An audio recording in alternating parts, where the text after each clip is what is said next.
tundukkan kepala, kita berdoa. Bapa di dalam kerajaan surga, terima kasih di hari perhentian ini kami boleh berkumpul di rumah Tuhan. Ini anugerah yang sangat luar biasa. Dan ya Tuhan, tolonglah setiap kami supaya kami boleh menikmati akan pemberitaan firman Tuhan ini. Dan setiap prinsip daripada firman Tuhan kiranya boleh kami perhatikan, kami lakukan, supaya kehidupan kami sungguh boleh bertumbuh dan berbuah lebat.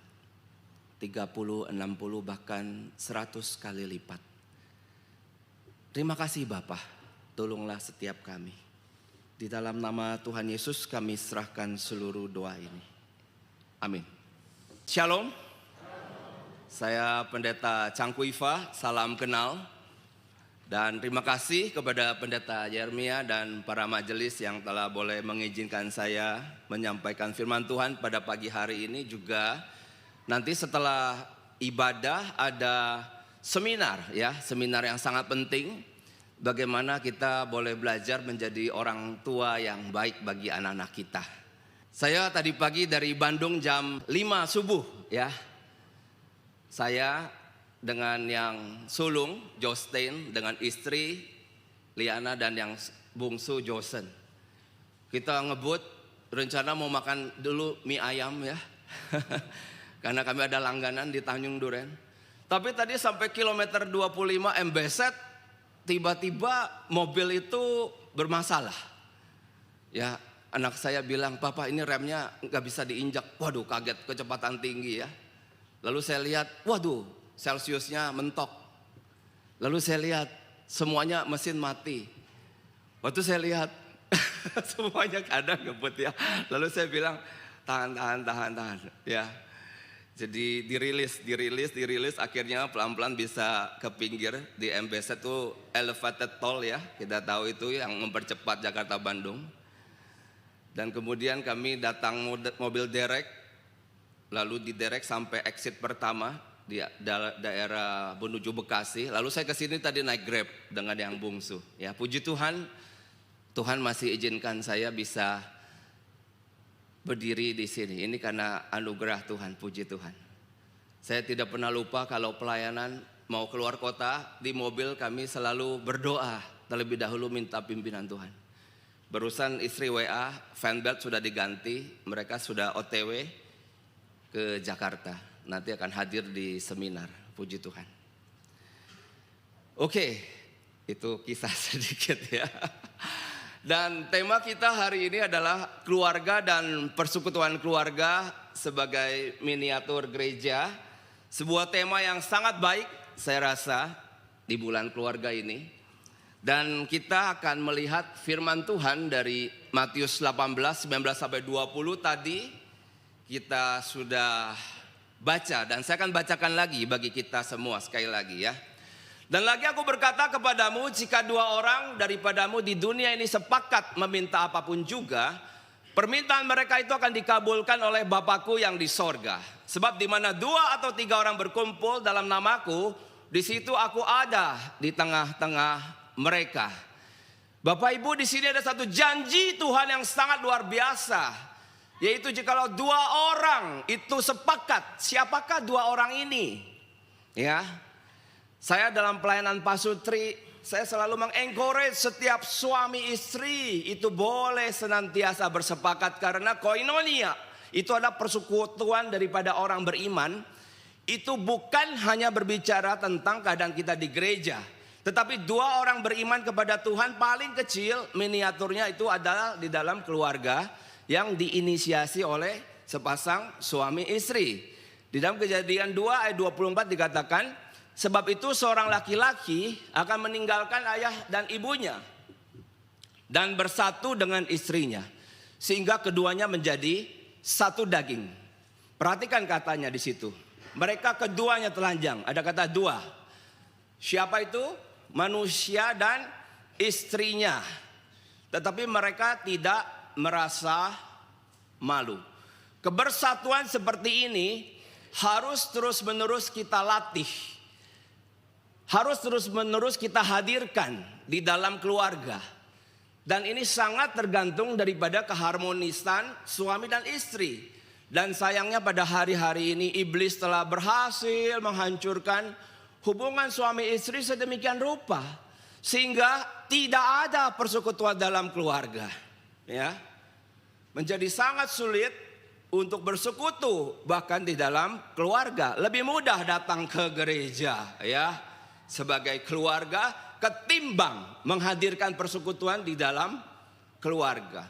Nah, ada 3 tugas atau fungsi gereja, kita lihat dengan cepat. Yang pertama diakonia, pelayanan. Kedua marturia, kesaksian. Dan ketiga itu koinonia, persekutuan. Nah, secara khusus kita akan masuk kepada membicarakan tentang koinonia tersebut. Dan koinonia terkecil seperti tadi saya telah sampaikan itu adalah family kita sendiri ya. Ini minggu yang lalu ini adalah ditebas ya. Jadi gereja memang harus hadir untuk menghadirkan apa yang disebut sebagai diakonia. Itu pelayanan. Jadi seminggu yang lalu saya dengan satu tim dari salah satu gereja di Jakarta berangkat ke Pontianak. Lalu Pontianak 5 jam menuju ke Tebas ini. Satu daerah yang sangat terpencil sebenarnya ya. Tetapi lihat di sana, saya memimpin satu KKR bagi anak-anak SMP. Dan puji Tuhan ada banyak anak-anak yang berespon untuk menerima Tuhan Yesus. Saya juga mengadakan seminar bagi pasutri. Ya, itu menyewa satu gedung pernikahan yang terbesar di kota Tebas itu. Jadi kota Tebas itu kota kecil ya. Dan ini katanya gedung untuk pernikahan. Lalu seminar ini diselenggarakan di tempat pernikahan tersebut yang bisa menampung lebih dari 300 orang. Puji Tuhan. Gereja harus hadir di tengah masyarakat untuk bisa mengubah akan mindset supaya apa yang baik yang firman Tuhan itu perkenalkan kepada kita juga boleh diperkenalkan kepada masyarakat. Ini di sini yang hadir majority orang Konghucu ya, orang-orang Buddha. Saya tanya kepada anak-anak pada saat KKR itu, apa di sini kalian di rumah banyak sembayangan ya? Iya. Ada Kuan Imnya ya? Ada ya. Karena saya dulu juga di rumah saya banyak sembayangan. Saya adalah orang Kristen generasi pertama. Papa mama saya dulu di rumah masih banyak sembayangan juga seperti itu. Nah, kami ada tim juga menghadirkan akan panggung boneka. Lihat tuh anak-anak kecil ya duduk di lantai. Sementara ada tim yang menceritakan tentang Tuhan Yesus tapi melalui media seperti panggung boneka, seperti puji Tuhan. Saya percaya gereja Kristen Karunia juga ini hadir, ada sekolah ya, luar biasa. Dan saya percaya itu ada sesuatu hal yang harus kita persembahkan kepada Tuhan terus menerus dan kiranya boleh Tuhan perkenan. Nah, marturia yang kedua ada kesaksian. Itu adalah sesuatu hal yang harus hadir juga dalam hidup setiap kita. Bapak Ibu permisi tanya, sudah berapa tahun Bapak Ibu mengikuti Tuhan?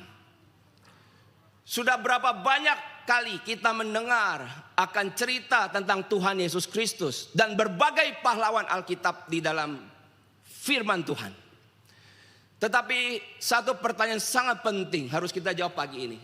Adakah sesuatu yang unik, yang berbeda setelah kita menerima Tuhan? Adakah perbuatan Tuhan yang ajaib di mana ada the intervention of God, ada intervensi Tuhan yang ilahi memasuki kehidupan kita, kehidupan yang sudah jatuh di dalam dosa, dan saat Tuhan menjamah kita, adakah kisah yang boleh kita saksikan kepada banyak orang? Adakah? Harus ada. Karena kekristenan bukan hanya bicara tentang ibadah, bukan bicara tentang religiosity saja, tetapi kekristenan adalah relasi dengan Tuhan.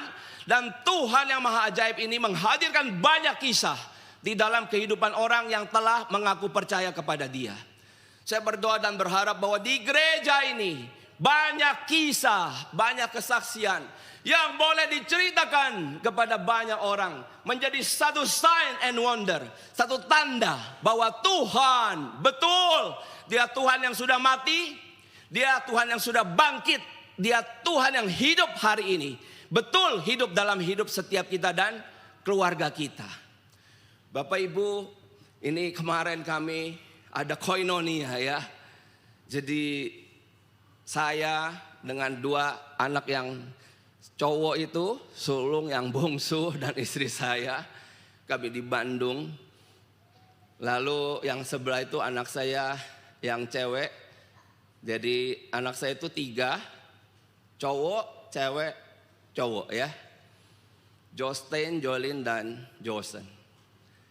Yang cewek ini namanya Joylin, sudah 1 bulan, hampir 1 bulan meninggalkan Bandung, pergi jauh sekali ya. Kemarin kami ini mau family altar, setengah mati susahnya. Kenapa? Karena berbedaan waktu. Kemarin kami ini pagi Sabtu. Di Bandung itu kami mulai hampir jam 8. Nah di sana udah jam 6 malam. Nah, anak saya sekolah teologi ya.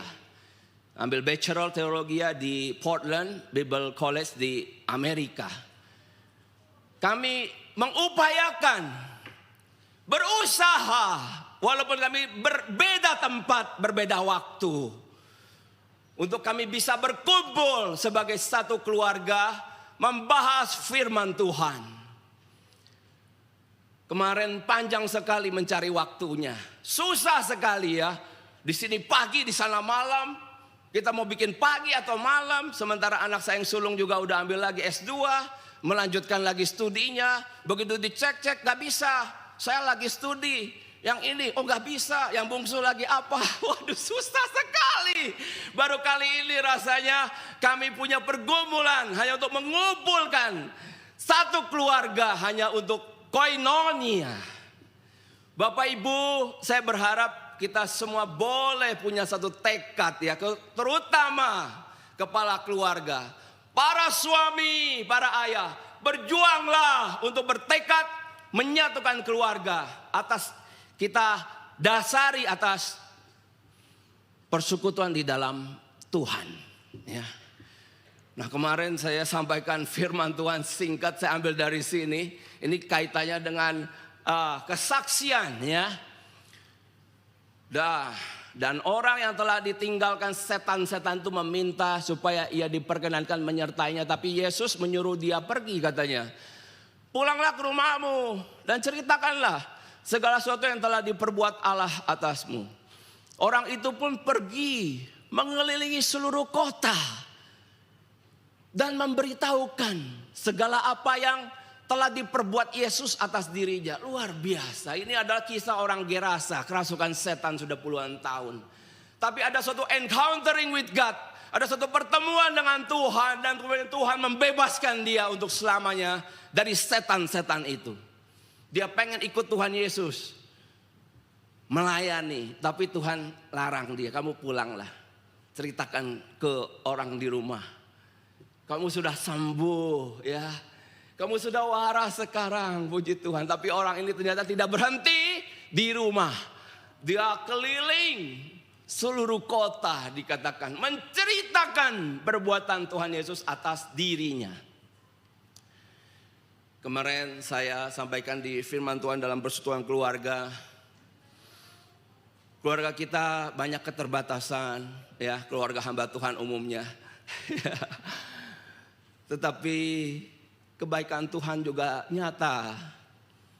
Saya mengencourage kami sekeluarga boleh menyampaikan banyak kisah. Seperti orang ini ya, dilepaskan dari setan-setan oleh Tuhan Yesus. Keluarga kami pun telah dilepaskan dari banyak sekali mara bahaya, banyak sekali kecelakaan, banyak sekali the valley of death. Itu adalah lembah kekelaman ataupun lembah kematian. Adakah kisah dalam keluarga kita Bapak Ibu tentang kehadiran Tuhan yang begitu ajaib? Ya, saya berdoa berharap kita punya kisah. Jikalau kita punya kisah tersebut, maka seumur hidup mulut kita tidak akan pernah berhenti untuk memuji Tuhan selama-lamanya. Sampai akhirnya kita bertemu muka dengan muka, ketemu Tuhan Yesus secara pribadi. Mungkin kita akan tersungkur di hadapan Dia. Tuhan, terima kasih. Sama aku hidup di dunia ini. Begitu banyak lembah kekelaman dan air mata, tapi Tuhan tidak semenit pun Engkau meninggalkan aku. Terima kasih Tuhan. Saya berdoa dan berharap kita sekali lagi punya marturia, kesaksian tersebut.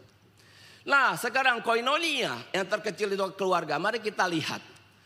Jika dua orang sepakat meminta apapun juga, permintaan mereka itu akan dikabulkan oleh Bapakku yang di sorga. Kemudian Tuhan melanjutkan, sebab di mana 2 atau 3 orang berkumpul dalam namaku, di situ aku ada di tengah-tengah mereka. Ini janji yang luar biasa. Kita percaya Tuhan hadir di rumah Tuhan seperti ini. Kita lebih dari 3 orang. Tuhan dari tadi melihat akan sikap kita. Tuhan tahu pikiran kita ini kemana. Seringkali di rumah Tuhan kita bisa menjaga respon, sikap dan tingkah laku menjadi lebih rohani, begitu ya. Tetapi kekristenan bukan hanya religiosity, keagamaan yang kita berusaha menjadi orang Kristen dengan hadir di rumah Tuhan saja. Bukan. Tetapi identitas kita yang sejati sebagai orang Kristen adalah apakah di rumah kita Tuhan itu bisa hadir atau tidak? Apakah Tuhan bisa hadir atau tidak di rumah kita? Maka 2 atau 3 orang berkumpul dalam namaku, di situ aku ada di tengah-tengah mereka. Ini berbicara tentang mesbah keluarga, berbicara tentang family altar. Bapak Ibu, adakah mesbah keluarga telah kita hadirkan di dalam rumah tangga kita? Saya menyebut di sini 95% keluarga tidak mengadakan mesbah keluarga atau family altar. Saya berharap ini ada di kota lain ya, atau di negara lain. Tapi kalau di gereja ini, saya berdoa dan berharap mostly, majority, para penatua, majelis, hamba Tuhan, juga jemaat menghadirkan mesbah keluarga. Ini sangat tidak mudah. Kenapa 95%? Angka ini dulu dikeluarkan oleh dosen saya waktu saya masih studi di STT Reform yang di Kemang itu. Waktu dia keluarkan angka itu, saya kaget. Saya pribadi gak tahu, kan saya bukan dari keluarga Kristen. Papa mama saya kan emang Buddha. Orang Buddha ya gak ada family altar, ya kan? Tetapi waktu dosen saya mengeluarkan angka ini, saya bertanya-tanya, masa sih? Dan saya sebagai orang yang generasi pertama percaya kepada Kristus, waktu saya menikah, wah, tidak gampang. Tidak ada keteladanan, gak ada contoh, baru memulai. Tapi puji Tuhan, jikalau 3 anak kami sebagai generasi kedua, ini tekad saya dan istri saya. Istri saya juga bukan dari keluarga Kristen. Jadi papa mamanya bertobat waktu anak-anak sudah dewasa. Kami bersepakat berdua, iya ya nak ya, kita berdua gak ada family altar. Tapi ya sudahlah, walaupun kita tidak ada, tapi sekarang kita adakan. Supaya anak-anak kita merasakan dari kecil ada family altar. Sehingga itu menjadi suatu hal yang menjadi teladan bagi mereka saat nanti mereka berkeluarga. Tidak terlalu banyak kesulitan. Bapak Ibu, di dalam mesbah keluarga, di dalam family altar, mengandung banyak janji. Janji Tuhan yang sangat indah, sangat luar biasa. Tetapi janji itu tidak hadir begitu saja. Hal-hal seperti ini harus kita rebut, harus kita rencanakan, harus kita sepakati satu keluarga bersama-sama. Dan sekarang sehari-hari saya mendampingi para pasutri. Ya, saya pelayanan tidak di gereja. Kami punya kantor counseling di BTC. Kalau Bapak Ibu pergi ke Bandung, di Pasteur itu ada mall, The Botanicas kan namanya. Kami ada kantor di situ untuk counseling dan mentoring pasutri. Sehari-hari kami mendampingi suami istri. Supaya dalam pernikahan itu mereka bisa menikmati. Terlalu banyak anak-anak Tuhan diberkati di rumah Tuhan. Mengaku Kristen. Tapi banyak konflik dalam keluarga. Saya sehari-hari mendampingi para pasutri. Dan biasanya saya bertanya kalau mereka mau ikut kelas Stronger Married. Jadi saya dan Liana membuka kelas Stronger Married secara privat, pernikahan yang kokoh untuk mengokohkan mereka, ada kurikulumnya. Maka di awal tuh ada interview. Biasanya saya akan tanya, bagaimana? Di rumah biasa gak baca Alkitab secara teratur? Ya kan? Gimana? Di rumah ada tidak family altar? Aduh, tapi jawaban dari orang-orang yang telah ikut kelas saya itu ya sudah lebih dari 200 pasutri, lebih malah, mungkin 300 lebih. Sudah ada di 30 kota di Indonesia. Rata-rata bilang, ya dulu pernah ada Pak, dulu ya. Kami pernah ada, tapi sekarang gimana? Sekarang ya anak-anak udah besar juga Pak, jadi kami gak ada lagi. Nah misalnya. Atau yang anak-anak masih kecil, jawabannya apa? Aduh Pak, ini besarin anak aja kami udah setengah mati ya. Sudah jungkir balik. Mau ngadakan family altar ya mana bisa Pak. Nah gitu ya. Sehingga angka yang dikeluarkan oleh dosen saya waktu saya kuliah di STT Reform, begitu saya ketemu dengan para pasutri yang ingin saya dampingi pernikahannya, ini angka betul. Bahkan saya bisa tambahin 98% ya, bukan 95. Jadi 98% itu tidak ada mesbah keluarga. Nah kenapa? Mari kita akan melihat bagian ini secara cepat. Bapak Ibu kita lihat dalam Ulangan 6, 4-7. Dengarlah hai orang Israel, Tuhan itu Allah kita, Tuhan itu Esa. Kasihilah Tuhan Allahmu dengan segenap hatimu dan dengan segenap jiwamu dan dengan segenap kekuatanmu.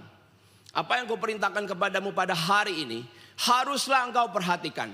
Haruslah engkau mengajarkannya berulang-ulang kepada anak-anakmu dan membicarakannya apabila engkau duduk di rumahmu, apabila engkau sedang dalam perjalanan, apabila engkau berbaring dan apabila engkau bangun. Dengarlah. Nah ini ya, Shema orang Israel ini. Dengarlah Bapak Ibu. Dalam bahasa Indonesia dengar itu dengar radio ya, sama dengar guru di kelas itu sama-sama pakai kata dengar. Tidak mengandung arti apapun selain dengar ya. Apakah dengar dengan serius ataupun tidak serius, sama-sama dengar. Nah dalam bahasa Inggris itu dibedakan. Kalau dengar radio sambil nyetir itu bukan hear, bukan listen tetapi hear ya. Jadi hear the radio. Tapi kalau mendengarkan guru artinya mendengar sambil mencatat, itu pakai kata listen. Dengar dengan sungguh-sungguh. Begitu ya. Jadi membedakan. Nah tetapi kalau dalam bahasa Ibrani ternyata itu ada sesuatu hal yang sangat berbeda. Di kata dengarlah itu dalam bahasa Ibrani ada kata artinya itu adalah meresponi dengan taat dan bertanggung jawab. Sehingga kita tidak bisa ya, misalnya dikatakan dengarlah hai orang Israel, Tuhan itu Allah kita, Tuhan itu Esa. Cuman dengar, oh ya oke. So what? Gitu kan. Kadang bahasa itu penting. Begitu kita membaca bagian ini, kata dengar sekali lagi bagi kita hanya untuk mendengar saja. Tidak membutuhkan respon yang serius. Oke. Nah sehingga kita harus mengerti bahwa kata dengar, jikalau Bapak Ibu membaca firman Tuhan sekali lagi, dalam bahasa Ibrani itu ada arti yang lain. Yaitu itu membutuhkan respon kita. Bagaimana respon kita waktu dengar firman Tuhan Bapak Ibu? Saya singkat ATM. ATM bukan anjungan tunai mandiri ya. Tetapi A itu adalah acuh tak acuh. Ya banyak sekali orang Kristen dengar firman ya acuh tak acuh. Masuk kiri ya keluar kiri lagi. Atau banyak juga yang M. Apa? Melawan. Oh itu pasti buat dia bukan buat saya. Itu M. Melawan. Tapi saya berharap kita semua anak-anak Tuhan yang masih diberikan goodwill dalam hati kita. Kita tidak pilih A, tidak pilih M, tapi pilih T. T itu artinya taat. Ya betul. Ya baik sekali kamu nak di sana ya. Ingin jadi pengkhotbah ya. Puji Tuhan ya. Nanti sudah dewasa jadi pengkhotbah di sini ya. Yeah. Kenapa begini? Oke, jadi meresponi dengan taat dan ada kata bertanggung jawab. Jadi mendengar ini bukan kosongan. Bapak Ibu pulang dari rumah Tuhan di tempat ini, Bapak Ibu punya tanggung jawab di hadapan Tuhan. Harus responi dengan taat. Barulah kemudian ada pertumbuhan dalam rumah tangga kita. Kalau tidak ya begitu-begitu aja ya. Nah kemudian kita lihat bagian ini ya. Dengarlah hai orang Israel, Tuhan itu Allah kita, Tuhan itu Esa. Lalu apa kata-katanya? Kasihilah Tuhan Allahmu dengan segenap hatimu, segenap jiwa dan dengan segenap kekuatan. Bapak Ibu yang sudah menikah pasti pernah ya mengalami jatuh cinta, mengalami dicintai, mengalami mencintai, mengalami putus cinta, ya, mengalami berbagai dinamika cinta. Saya dulu pernah pacaran 5 tahun, terus putus. Aduh, investasi udah banyak putus. Aduh ya, ruginya luar biasa. Mentok tuh ruginya tuh, bener. Bensin, waktu, segala macam hadiah. Dari tahun ke 5 hadiah 5 tahun, bener gak? Putus, aduh. Istri saya ini pacar kedua. Puji Tuhan lancar sampai hari ini. 23 tahun kami sudah menikah. Nah, mencintai manusia yang terbatas di dunia ini, kita bisa merasakan balasannya. Bisa. Para suami tolong cintai istri, maka makanan banyak yang enak di rumah. Amin. Kalau istri merasa tidak dicintai, di rumah makan nasi sama garam. Ataupun tidak ada makanan. Nah, mencintai manusia yang terbatas, kita bisa merasakan ada balasannya. Bagaimana ini ada perintah. Perintah firman untuk mencintai Tuhan yang tidak terbatas. Bapak Ibu berani mencintai Dia yang tidak terbatas? Balasannya itu sangat luar biasa. Bagi setiap kita yang boleh belajar mengasihi Dia. Apa yang tidak pernah dilihat oleh mata, apa yang tidak pernah didengar oleh telinga, apa yang tidak pernah muncul dalam hati kita, itu disediakan Tuhan bagi setiap kita yang mengasihi Dia. Bapak Ibu, ada kata, kasihilah Tuhan Allahmu dengan segenap hatimu, dengan segenap jiwa, dan dengan segenap kekuatanmu. Tetapi kemudian kalimat berikutnya, bukti jikalau kita betul mengasihi Tuhan. Bukti jikalau Bapak Ibu, saya, kita semua mengasihi Tuhan itu apa? Itu adalah apa yang kuperintahkan kepadamu pada hari ini haruslah kau perhatikan. Ini buktinya. Bukti jikalau kita mengasihi Tuhan, maka kita memperhatikan firman Tuhan. Bapak Ibu, adakah kita sungguh-sungguh memperhatikan firman Tuhan? Bagaimana cara kita memperhatikan firman? Adakah kita membaca firman Tuhan setiap hari secara tertib dan teratur? Atau kita baca firman hanya kalau sempat saja? Kalau ada waktu saja. Terlalu banyak orang Kristen tidak serius dengan imannya. Baca firman kalau sempat. Baca firman kalau ada waktu. Tidak pernah dengan sungguh-sungguh mempersiapkan waktu terbaik untuk mencari Tuhan. Bapak Ibu, jikalau kita berani bertekad hari ini mencintai Dia yang tidak terbatas dengan seluruh tekad kita. Bagaimana caranya? Perhatikan firman. Begitu bangun tidur, apa yang kita cari? Handphone, melihat YouTube, berjam-jam, mendengar berita, main game atau apapun. Adakah kita masih punya kepekaan hari ini? Bukan itu semua tidak boleh. Tetapi adakah waktu pagi kita betul-betul mencari Tuhan? Mencari Tuhan. Mencari Tuhan dan apa? Bagaimana cara mencari Tuhan yang tidak kelihatan? Kita ada di rumah, Tuhan tidak kelihatan. Ada satu benda di muka bumi ini. Dan Tuhan melihat, apakah setiap pagi kita mencari kitab ini, mencari wajahnya, memperhatikan firman Tuhan. Bapak Ibu, adakah kita setiap hari masih mencari Dia melalui membaca firman Tuhan?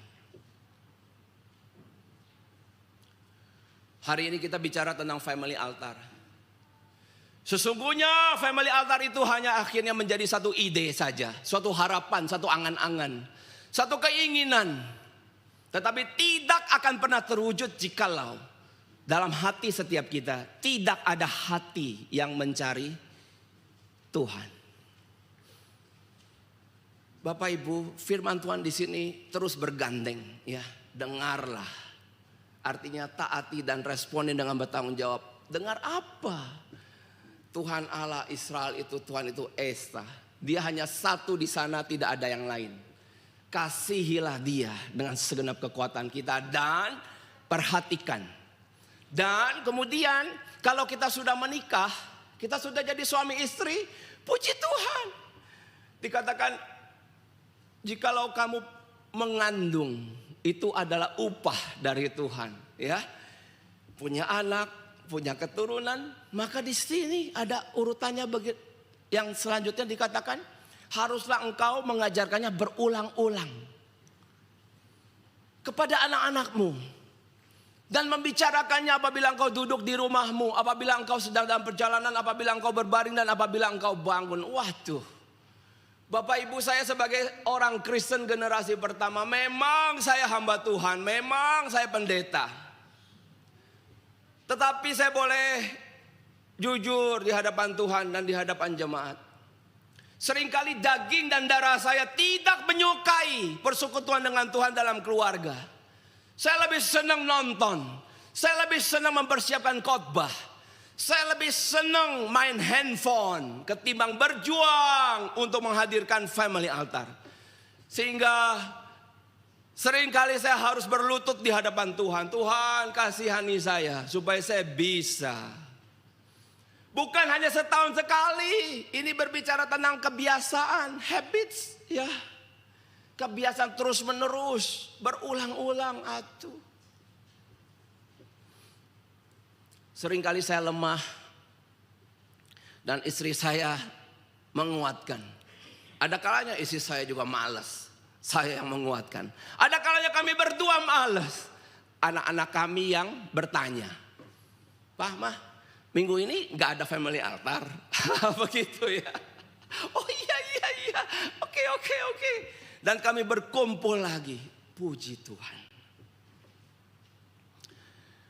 Puji Tuhan, ya. Di sini saya katakan tanda mengasihi Tuhan, memperhatikan firman Tuhan. Family altar hanya bisa dilakukan orang-orang yang belajar dan bertekad untuk mengasihi Tuhan. Nah, Bapak Ibu, family altar itu ada formal dan informal. Formal itu artinya memang itu ada waktu yang spesifik. Dan itu harus direncanakan. Saya mendampingi para pasutri untuk memulai family altar. Kami belajar secara online, ya. Saya mendampingi para suami, istri saya Liana mendampingi para istri. Kami bahkan bertanya di dalam grup itu, "Ayo, mau hari apa? Oke, jam berapa?" Saya senantiasa percaya bahwa hidup ini seringkali butuh mentor, ya. Tuhan menghadirkan para nabi, para rasul, gembala, penginjil dan guru, pengajar.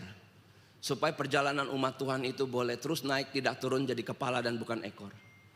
Saya menghadirkan diri saya dan Liana itu sebagai mentor, sebagai pengajar. Sehingga keluarga-keluarga yang sangat lemah di dalam tekad untuk menghadirkan family altar yang formal, kami seolah-olah bertindak seperti guru kira-kira. Sehingga mereka rasa ada accountability, ya. Ada sesuatu hal yang harus dipertanggungjawabkan. Kepada siapa? Ya kepada kami yang mendampingi mereka begitu. Sampai akhirnya mereka akan berkisah, "Pak, Bu, kemarin sudah mulai." Wah, puji Tuhan, ya.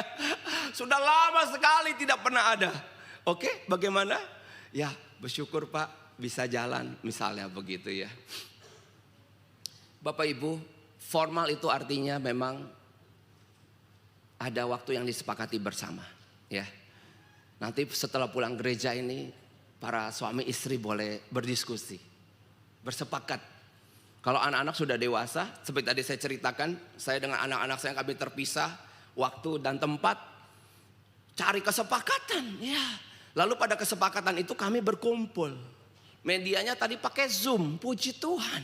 Iya. Sementara anak saya yang bungsu juga mungkin akan sekolah keluar kota atau keluar negeri, saya gak tahu. Zoom-nya jadi pecah 3 gitu kan.